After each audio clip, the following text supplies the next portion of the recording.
travers le monde, 36 milliards de caméras nous observent. Dans les rues, au travail, à la maison.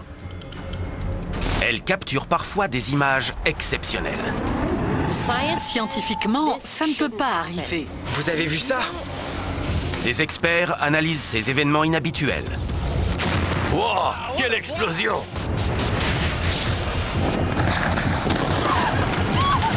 Ça n'a aucun sens. Il doit y avoir une explication logique. Mais qu'est-ce qui se passe exactement? Dans cet épisode, un prédateur d'1,20 m de long extrait de la gorge d'une femme. C'est une des choses les plus horribles et les plus dérangeantes que j'ai jamais vues. Est-ce qu'il cherchait à la dévorer de l'intérieur? Wow, cette voiture a littéralement explosé. Une explosion inexpliquée et une excuse incroyable. Le gouvernement dit une chose, mais ces images montrent clairement autre chose. Le monstre du Loch Ness passe-t-il ses vacances en Albanie?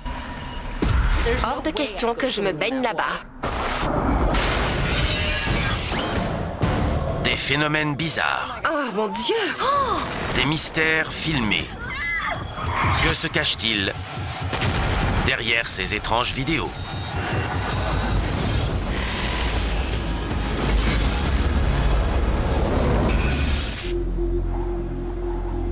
Le village de Levachi en République du Daghestan, dans le sud de la Russie.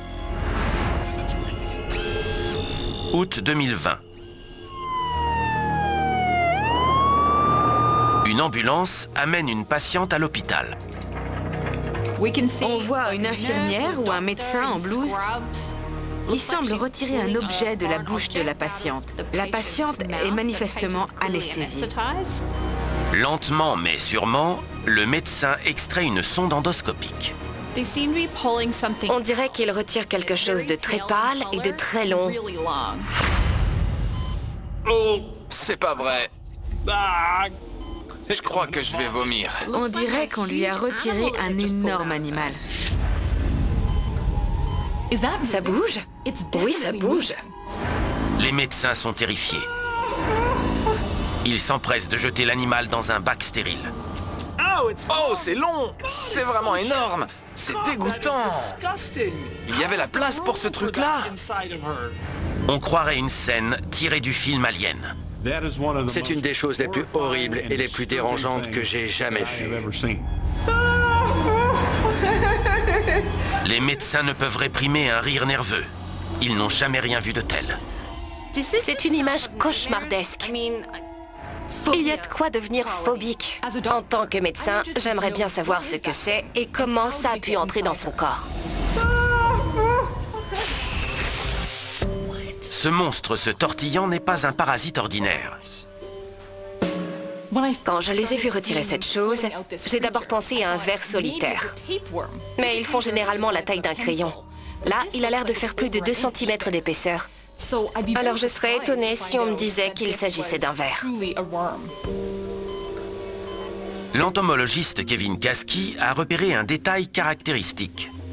Une fois la créature entièrement sortie, j'ai vu qu'une extrémité était plus grosse que l'autre. Il s'agit très clairement d'une tête.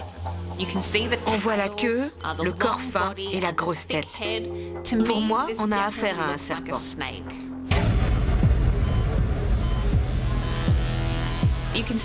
On peut voir qu'il retire un serpent d'1 mètre, voire 1,20 m de la gorge de cette femme. Je pensais que des serpents dans l'avion, c'était le pire scénario possible, mais là, on est au-delà de tout ça.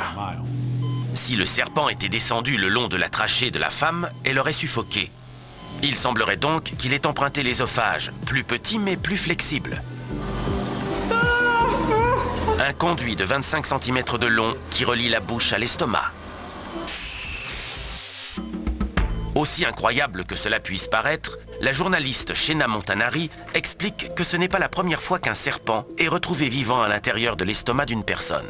En 1864, le New York Times a écrit que depuis 4 ans, une femme avait un serpent vivant à l'intérieur de son corps.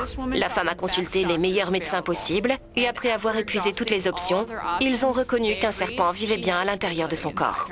Le rapport indique même que quand on faisait cuire du poisson ou de la viande, le serpent remontait tellement dans sa gorge qu'elle avait tendance à s'étouffer.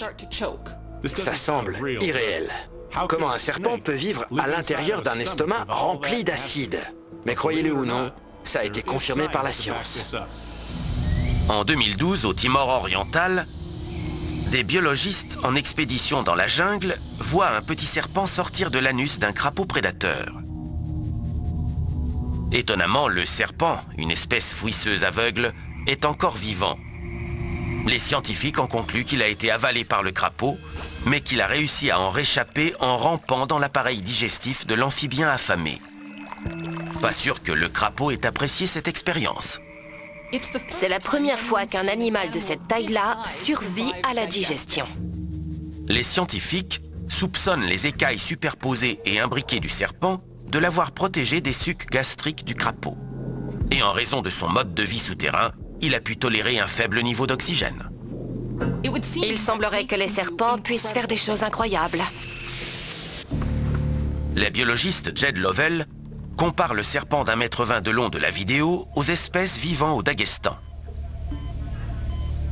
Dans cette région de Russie, on trouve une espèce de vipère appelée la vipère de Lotiev, qui ressemble beaucoup à ce qu'on voit à l'écran.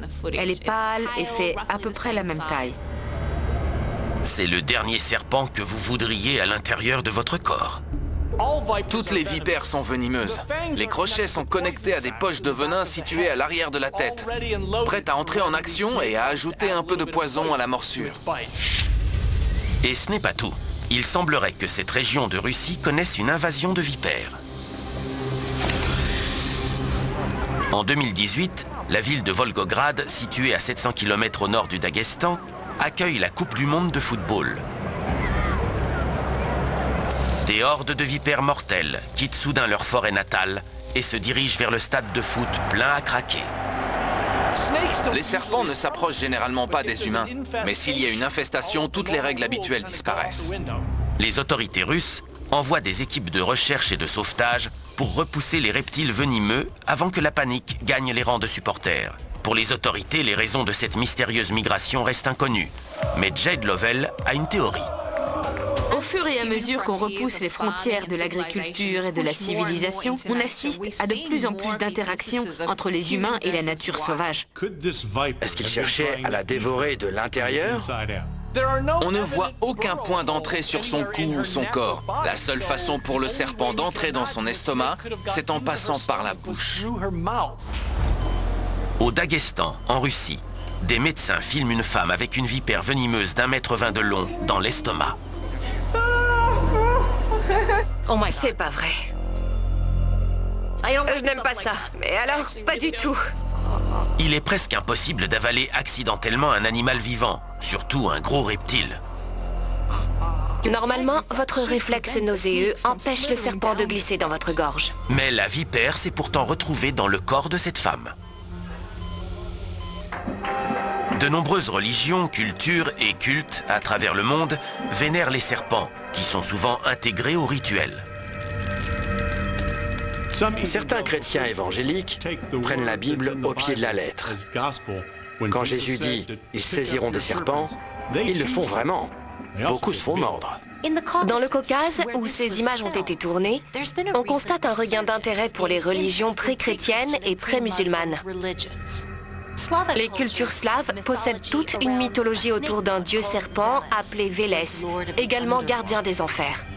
Ces religions ancestrales sont organisées autour de rituels complexes destinés à prouver votre foi et votre dévotion. Est-ce qu'elle a avalé le serpent volontairement? Rien ne prouve qu'il s'agisse d'une païenne. Mais un rituel religieux dangereux pourrait expliquer la présence du serpent dans son estomac. Kevin Kasky ne semble pas convaincu. Avaler un serpent de cette taille encore vivant, c'est quasiment impossible sans le débiter en morceaux. Il a dû entrer d'une autre manière. Une explication possible serait une intoxication alcoolique. L'alcool peut supprimer le réflexe nauséeux ou même la respiration. Les Russes sont connus pour leur consommation excessive d'alcool. Ils boivent plus de 7 litres d'alcool pur en moyenne chaque année. Mais rien n'indique que cette femme se trouvait en état d'ébriété au moment des faits. Elle a affirmé au médecin qu'elle était endormie et qu'à son réveil, elle a découvert le serpent à l'intérieur de son corps. Comment le serpent est entré dans son estomac reste un mystère. On ne sait toujours pas comment le serpent s'est introduit dans son corps, mais ça m'inquiète. Si ça peut lui arriver à elle, ça peut m'arriver à moi. Les jeudis. Scientifiquement, ça ne peut pas arriver. Des phénomènes inexpliqués mettent vos croyances au défi. Je commençais à entendre des voix très dangereuses. J'ai senti une grosse décharge électrique dans mon dos. Mon cerveau ne pouvait concevoir ce qui était arrivé. Elle n'est plus là. Elle a disparu. Ça n'a aucun sens. Les jeudis paranormaux, dès 19h30, à Canal D. Maintenant, dans la ville de Sané, dans le nord de la Chine. Le 30 août 2016. Une caméra de circulation filme un carrefour très fréquenté. On voit une rue, tout ce qu'il y a de plus classique. Les voitures sont arrêtées au feu rouge. Il ne se passe rien de particulier. Le feu passe au vert, quand soudain... Waouh! Cette voiture a littéralement explosé. Tout le côté de la voiture est éventré. Comment c'est possible? Qu'est-ce qui s'est passé? Il manque tout l'arrière de la voiture. Quelques secondes après avoir redémarré, le SUV noir est soufflé par une puissante explosion. Cette explosion semble sortir de nulle part. On se croirait sur un terrain de guerre. Le SUV s'arrête, coupé en deux comme une pastèque trop mûre. La police est dépêchée sur les lieux. 2 des occupants de la voiture sont blessés, mais vivants. Étonnamment, personne d'autre ne semble avoir été blessé. Mais franchement, c'était sacrément puissant. Est-ce qu'il a grillé le feu? Est-ce que c'est ce qui arrive dans ce pays quand on grille le feu?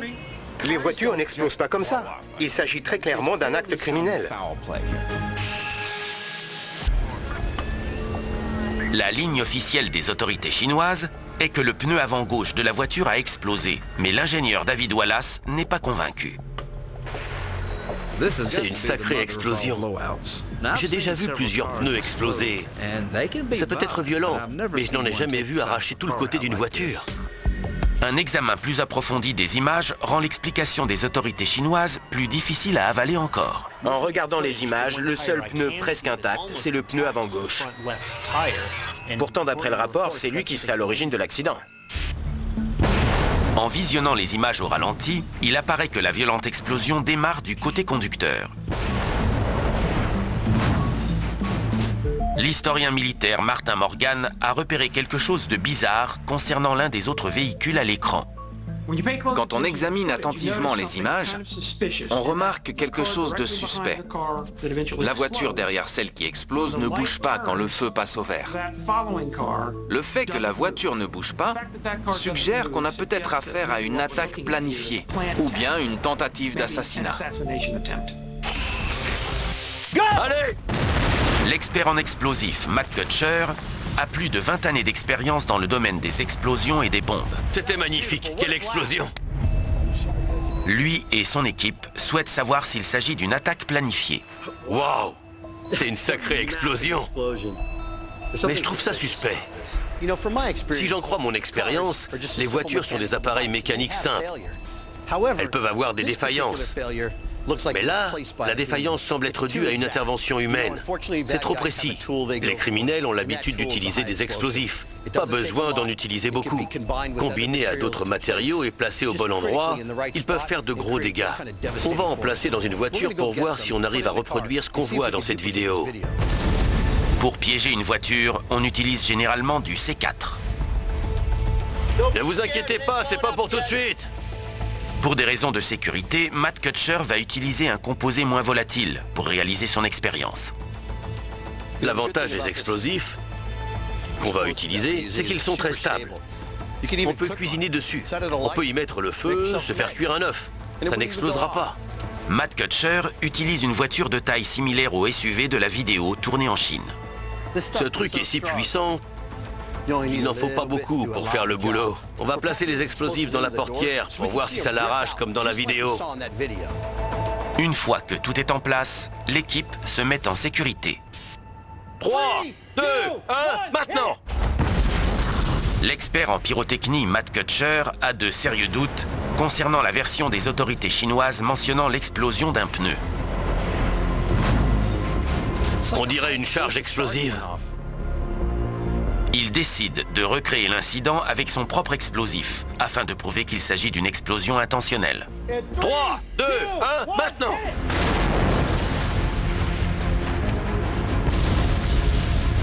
L'explosif se décompose rapidement à l'allumage, provoquant un dégagement massif de chaleur. Au même moment, de grandes quantités de gaz sous pression se dilatent, créant une onde de choc qui détruit tout sur son passage. Elle a été pulvérisée. L'explosion ressemble à celle de la vidéo. Une boule de feu orange suivie de près par un énorme nuage de gaz et de fumée gris. Une petite quantité d'explosifs peut modifier la forme d'une voiture. Elle a été entièrement détruite. Regardez le métal. Il a été déchiqueté comme si de rien n'était. Où est passé le pare-brise? Le pare-brise? Ben... il est là. Plus besoin d'essuie-glace maintenant. Cette expérience vient confirmer l'intuition de Matt Kutcher. Je suis convaincu qu'on a placé des explosifs puissants dans ce véhicule. Sané, où a eu lieu l'explosion, est une destination très prisée des politiciens chinois de haut rang. Les Ouïghours, une minorité réprimée en Chine, ont plusieurs fois ciblé des officiels chinois avec des voitures piégées. Une camionnette remplie d'explosifs a été lancée contre l'ambassade de Chine au Kirghizistan en 2016. Dans le passé, les autorités chinoises ont aussi utilisé des voitures piégées pour régler leurs différends. Duan Yi-e, un haut responsable politique de Shandong, souhaitait se débarrasser de sa maîtresse, Liu Haiping. En 2007, il a placé dans sa voiture une bombe si puissante que son torse a été retrouvé à 25 mètres de la route. Reconnu coupable du meurtre, Duan Yi-e a été exécuté. Le gouvernement dit une chose, mais ces images montrent clairement autre chose. La cible pourrait être la prison notoirement secrète de Yancheng, l'une des 2 seules prisons de Chine dirigées par le gouvernement central. Cet endroit a la réputation d'être impénétrable. La prison accueille plus de 650 détenus, dont des hauts fonctionnaires communistes tombés en disgrâce et des opposants politiques. La Chine cherche par tous les moyens à réprimer la démocratie, ainsi que les troubles ethniques et religieux. Il existe de nombreuses factions différentes au sein de la société chinoise que le gouvernement n'hésite pas à réprimer dans la violence. Un avocat des droits de l'homme a déclaré qu'ils avaient tenté de l'assassiner en faisant croire à un accident de voiture. Il n'existe aucune preuve directe liant l'État chinois à cette étrange explosion, mais la thèse officielle selon laquelle il s'agirait d'un pneu crevé semble peu probable. Ces dernières années, de nombreux dissidents chinois ont disparu, mais généralement, ça se fait discrètement. S'il s'agit d'une tentative d'assassinat, c'est la plus culottée que j'ai jamais vue. Je vous jure que j'ai la boule au ventre. Les martyrs. Je n'y croyais pas. Qu'est-ce qu'il y a de plus effrayant dans ce boulot? L'incendie était-il délibéré ou accidentel? C'est une scène épouvantable. Traverser l'océan a toujours été périlleux. Un 737 s'était écrasé. Il était important de bien comprendre ce qui s'était passé. Attention! La mer est déchaînée. Je commets peut-être une terrible erreur. Les martyrs catastrophes, dès 20h, à Canal D. Maintenant, le lac Prespa dans l'est de l'Albanie. Décembre 2017. Un groupe de touristes admire le coucher du soleil sur les bords de ce lac pittoresque. Le soleil rasant confère à l'image un caractère mystérieux. On voit alors une femme montrer du doigt quelque chose dans le lac. Ils se précipitent vers le rivage. C'est ce qu'ils ont vu. L'homme tente de stabiliser sa caméra. On peut entendre l'anxiété dans les voix des gens sur le rivage. Ils semblent inquiets. La caméra parvient enfin à faire le point. Je devine les contours d'une tête qui sort de l'eau. Elle est énorme. Étonnant que la femme soit un peu stressée. Ce truc a l'air bizarre, et pas dans le bon sens du terme. Lentement, comme s'il se savait repérer, l'étrange objet disparaît à nouveau sous la surface. On dirait une créature, une sorte de dinosaure qui surveille les environs avant de disparaître sous l'eau. Je n'avais jamais rien vu de tel. Qu'est-ce qui se cache sous la surface de ce lac? En Albanie, un groupe de personnes effrayées filme un mystérieux objet sortant du lac Prespa. On dirait un animal avec un long cou qui surveille les environs. Mais ce n'est pas une créature que j'ai l'habitude de voir. Depuis longtemps, des rapports font état d'une créature étrange tapie dans ce lac de 260 km². Une vieille légende raconte qu'un dragon habiterait dans les profondeurs et qu'il remonterait à la surface pour dévorer les petits bateaux. Les rumeurs entourant ce lac persistent encore de nos jours. Des pêcheurs ont signalé avoir vu de grosses ombres sous la surface de l'eau. Et des randonneurs qui faisaient le tour du lac ont aussi dit avoir vu de grandes ombres se déplacer sous l'eau. En 2012, un groupe de pêcheurs originaires du village de Nivika a affirmé avoir vu une grosse créature au long cou nager dans le lac. L'eau a de toute façon l'air froide, mais maintenant, hors de question que je me baigne là-bas. Le biologiste Greg Soulgit a découvert que le lac Prespa était voisin du lac Doride, d'une superficie de 350 km². Ces deux étendues d'eau formaient autrefois un seul grand lac. Elles sont toujours reliées par des tunnels naturels. Le point le plus profond de ces lacs jumeaux se situe à près de 300 mètres de profondeur, soit la hauteur de la Tour Eiffel. Prespa et Ohrid sont deux des plus anciens lacs d'Europe. Généralement, les lacs se remplissent de sédiments avec le temps. Ils ont une durée de vie d'environ 100 000 ans. Les scientifiques pensent que ces lacs sont âgés de plus d'1 million d'années. Comment c'est possible? Comment se fait-il qu'ils ne soient pas remplis de vases? C'est en raison de leur profondeur. C'est cette profondeur qui a maintenu les lacs en vie bien plus longtemps que la normale, préservant un environnement propice à la vie malgré les extinctions de masse. Cette profondeur a empêché les lacs de geler durant les périodes glaciaires, créant une sorte de microclimat. Ces lacs sont profonds et anciens. Ils pourraient abriter n'importe quoi. Cette créature est-elle une ancienne espèce qui a réussi à survivre dans les profondeurs du lac? Les autorités suggèrent que la créature sur la vidéo pourrait être un poisson-chat géant qui, en raison des dimensions et de la profondeur du lac, a jusqu'à présent échappé au filet des pêcheurs. En Europe, il existe des poissons-chats pouvant mesurer jusqu'à 4,50 m de long. C'est énorme. Ils sont tellement gros qu'il arrive qu'ils se retournent contre les pêcheurs, les dévorant et les faisant basculer par-dessus bord. Selon des témoins oculaires, les poissons-chats de Prespa seraient plus gros encore. Ils pourraient peser plus de 350 kilos. Le professeur de géographie à la retraite, Sina Janowski, raconte qu'en tentant de récupérer les survivants d'un bateau naufragé, des plongeurs auraient vu de gigantesques poissons-chats. Les poissons étaient tellement monstrueux que les plongeurs ont refusé de poursuivre les recherches, de peur de se faire attaquer.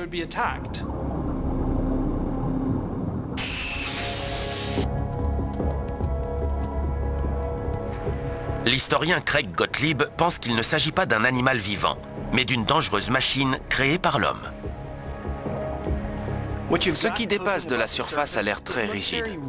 Ce n'est ni fluide, ni organique. Ça m'a l'air plutôt mécanique. Ça pourrait être une relique de l'un des plus célèbres dirigeants albanais, l'ancien Premier ministre Enver Hoxha.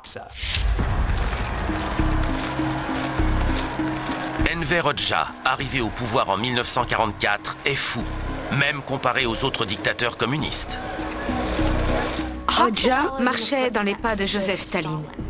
Il a mis en place de nouvelles réformes raciales pour sortir l'Albanie de la pauvreté, mais c'était un sociopathe et un dictateur fou. Pour atteindre ses objectifs, il a créé la société la plus étroitement contrôlée d'Europe. Cet homme était un fervent communiste avec un grand C. Son régime est responsable de nombreux meurtres d'État. Il a procédé à des purges, il n'hésitait pas à exécuter ses ennemis, ses amis et même son beau-frère. Il a tué tellement d'intellectuels que dans les années 80, il suffisait d'un diplôme du secondaire pour travailler pour le gouvernement. Cette brute au visage poupin n'hésite pas à exécuter plus de 5000 Albanais. Il interdit aux citoyens de porter la barbe. Il craint par-dessus tout que ses voisins, la Grèce et la Yougoslavie, envahissent son pays. Hoxha a fermé les frontières et s'est mis à construire des bunkers en béton à travers tout le pays. On en compte plus de 170 000 dans toute l'Albanie. Les citoyens étaient formés à garder les bunkers afin de repousser les envahisseurs. La frontière entre l'Albanie et ses voisins passe par le lac Prespa. Et Hoxha est déterminé à défendre ses frontières maritimes coûte que coûte. Les Soviétiques étaient ses meilleurs amis. Ils ont envoyé plusieurs sous-marins à l'Albanie. La vidéo pourrait montrer un sous-marin encore en activité dans le lac. On dirait le périscope d'un sous-marin. Le lac Prespa est suffisamment profond pour accueillir un tel engin.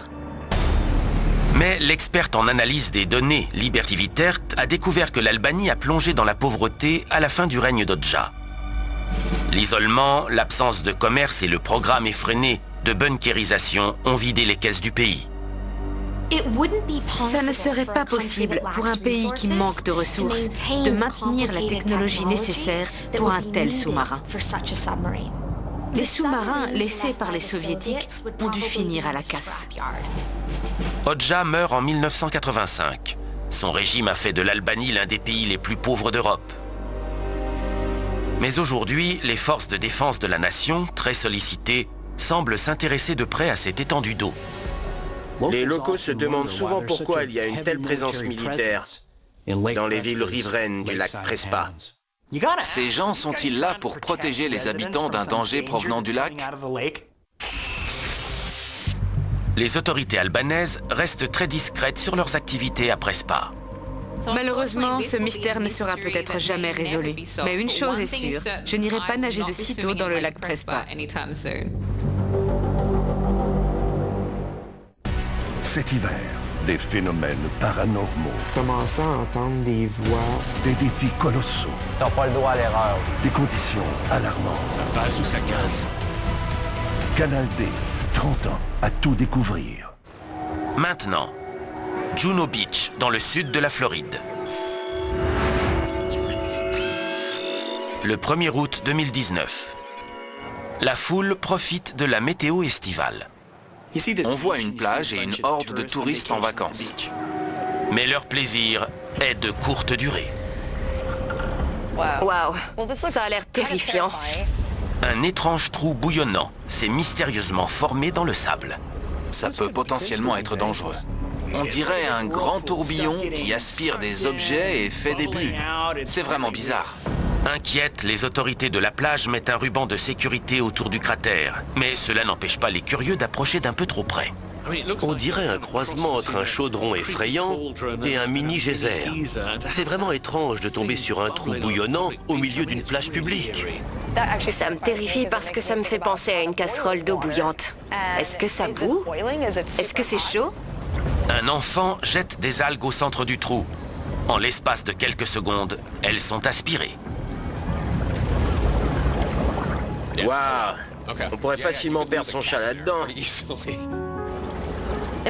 Si je me promenais sur la plage avec ma petite fille, j'aurais peur de tomber sur un truc pareil. Est-ce que ça émet du gaz? Est-ce qu'elle pourrait se retrouver coincée? C'est un piège mortel en puissance. Les responsables dépêchés sur place sont incapables d'expliquer l'origine d'un tel phénomène.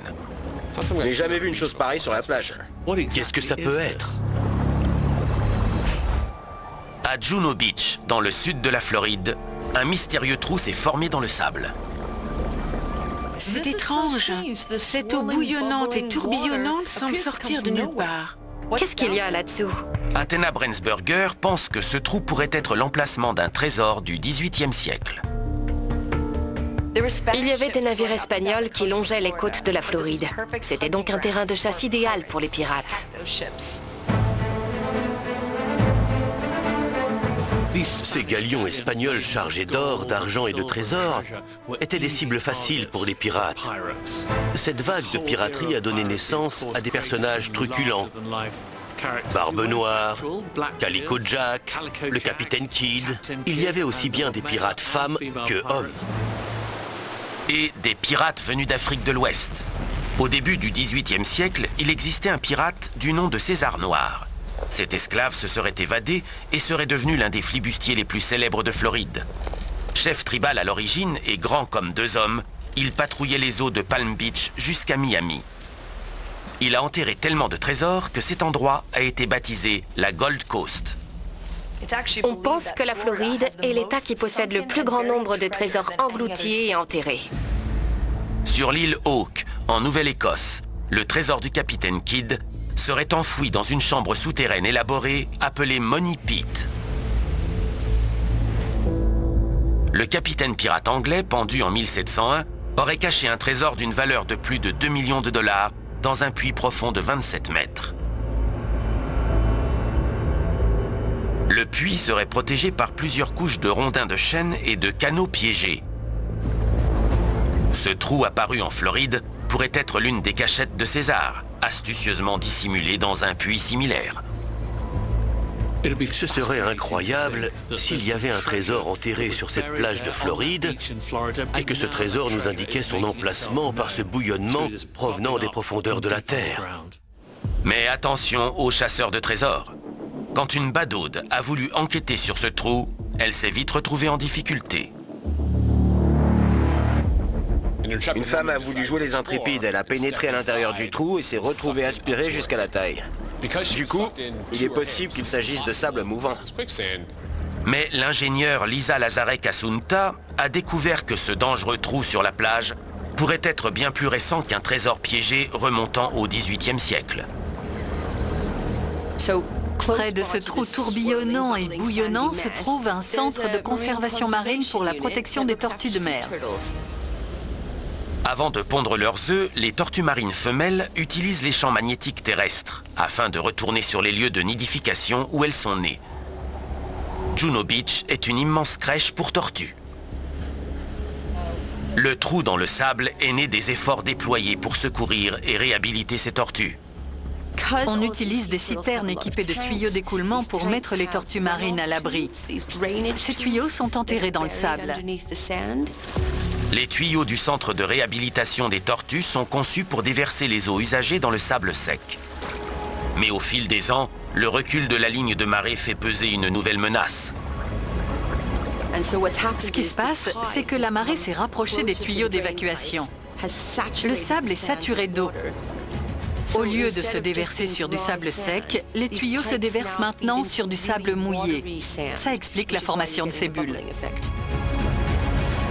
Les autorités de la plage doivent se dépêcher de sécuriser ce trou, car il constitue une menace pour les baigneurs. Si la jambe d'une femme s'est retrouvée coincée, qu'est-ce qui pourrait arriver à un jeune enfant? Je ne sais pas si c'est profond, mais une chose est sûre, je ne voudrais pas que mes enfants s'en approchent. C'est parti! C'est au capitaine de dire à des hommes de sortir sur le pont et d'y risquer leur vie. Accrochez-vous! Je commets peut-être une terrible erreur. Péril en haute mer. Mardi 22h, à Canal D. Maintenant, dans la ville de Kuching à Sarawak, en Malaisie, le 7 mars 2013. Josh Tam, 28 ans, se promène quand il repère quelque chose d'étrange dans un fossé au bord de la route. On dirait un égout ou une gouttière. Je vois un caillou. Oh, attendez, ça bouge? C'est bizarre. C'est bizarre, cette pierre est vivante. Même en accélérant les images, le mouvement est à peine perceptible. Il bouge. Et en avançant, il laisse une traînée derrière lui. Ce truc est vivant. Mais qu'est-ce que ça peut bien être? Le monstre de boue avance dans le fossé, quand soudain... Oh non! On dirait qu'il a des tentacules. Il les déploie dans l'eau. Non! On dirait que les tentacules s'agitent. J'en vois 1, 2, 3 peut-être. C'est le truc le plus bizarre que j'ai jamais vu. Les tentacules du monstre de boue semblent pouvoir s'étirer très loin. il donne l'impression de chercher quelque chose. Je n'ai jamais vu une chose pareille. On dirait une toute nouvelle espèce. Rien de connu sur cette planète, en tout cas. C'est sûr. J'aimerais savoir ce que c'est. Et surtout, j'aimerais savoir ce que ça fait dans ce ruisseau. À Sarawak, en Malaisie, un passant a aperçu une étrange créature. On dirait de longs et minces tentacules qui sortent de l'eau. Le biologiste Greg Soulgit pense qu'une créature marine mortelle pourrait avoir migré vers la ville. On peut voir sur les images que cet animal a un corps rond et brun, assez plat. Les extensions ou les tentacules qui sortent me font penser à une anémone. Il existe une espèce d'anémone appelée anémone du feu de l'enfer, en raison de la terrible piqûre qu'elle peut infliger. Les anémones utilisent généralement leur venin pour étourdir et tuer leurs proies, notamment des poissons. Elles possèdent des milliers de petites cellules urticantes appelées nématocystes. Elles injectent des toxines au poisson pour le paralyser afin de pouvoir l'ingurgiter et le dévorer. L'anémone du feu de l'enfer n'est présente que dans la zone Indo-Pacifique. Elle est tellement venimeuse que certains l'attrapent, la font sécher, la réduisent en poudre et l'utilisent pour tuer leurs ennemis. Un plongeur aux Philippines a touché une de ces anémones venimeuses. Il a été si grièvement blessé que ses reins ont commencé à lâcher. Cette créature semble moins colorée que l'anémone du feu de l'enfer, mais cela pourrait être dû à une mutation récente. Elle a quitté l'océan et, camouflée dans son nouvel environnement, elle diffuse ses neurotoxines au cœur de la ville. Si ce dangereux animal se rapprochait de la civilisation, on pourrait assister à une épidémie de douleur et d'insuffisance rénale. Mais il y a un souci avec ce scénario. Ces anémones ne sont présentes que dans les eaux salées profondes. Ce fossé est loin d'être profond, et c'est de l'eau douce. Il doit donc s'agir d'autre chose. Kevin Kasky pense qu'il pourrait s'agir d'un type de mollusque rare et dangereux. Regardez la lenteur avec laquelle cette créature se déplace, même quand on accélère la vidéo. L'une des espèces les plus lentes est la famille des escargots. Pas besoin d'être entomologiste pour savoir ça. Mais il est clair qu'il ne s'agit pas d'un escargot ordinaire. Cette créature se distingue par plusieurs aspects. Premièrement, sa taille. Il est plus gros qu'un escargot de jardin commun. Deuxièmement, on peut voir qu'il est capable de vivre hors de l'eau, dans la boue, mais aussi submergé. Je pense qu'il pourrait s'agir d'un escargot pomme. Ces mollusques géants peuvent survivre presque partout, parce qu'ils possèdent à la fois des poumons et des branchies. On les appelle escargots pommes, parce qu'ils peuvent faire la taille d'une pomme, mais en réalité, ce sont plutôt de gros monstres bruns. Ces bêtes invasives de la taille d'une balle de baseball sont originaires des forêts de l'Amazonie. Elles ont été capturées pour être vendues à des passionnés d'aquariophilie, et ici, en Asie du Sud-Est, pour être mangées. Mais, comme les gremlins, elles se sont échappées et se sont multipliées. Les escargots pommes ont été découverts pour la première fois en Malaisie en 1991, et en l'espace de 10 ans, ils avaient envahi la région. En 2010, les autorités malaisiennes ont découvert que l'escargot avait dévoré les récoltes de riz de la région, provoquant pour plus de 28 millions de dollars de dégâts. Et le voilà maintenant quittant ses tentacules vers l'Amérique. Ces escargots ont commencé à envahir les États-Unis, surtout les États du Sud comme la Louisiane et le Texas. Ils se déplacent plus vite qu'on ne le pense. Les inondations provoquées par les ouragans annuels contribuent à les faire migrer vers le nord. Ces escargots peuvent flotter? Pour eux, les crues sont comme des trains à grande vitesse. Ils se multiplient rapidement et ont tendance à dominer facilement une nouvelle zone. Ils pondent des centaines de minuscules œufs roses vifs.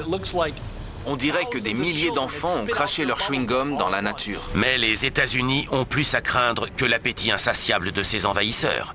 Le plus inquiétant avec ces escargots, c'est qu'ils représentent un danger pour les récoltes, mais aussi pour les humains. Les escargots sont porteurs de nombreux parasites. Ils sont responsables de près de 200 000 décès chaque année. Les parasites de l'escargot pomme sont particulièrement horribles. Ils sont porteurs d'un parasite mortel appelé ver du poumon. On peut l'attraper rien qu'en mangeant un bout de salade qui a été en contact avec l'un de ces escargots. Le parasite peut infecter votre cerveau. Même s'il ne vous tue pas, vous pouvez garder des séquelles à vie. Par exemple, des crises d'épilepsie. En 2010, en Australie, un jeune joueur de rugby du nom de Sam Ballard a avalé une limace après un pari arrosé avec des amis. Avaler une limace est une mauvaise idée en soi, mais en avaler une porteuse d'un ver du poumon est encore pire.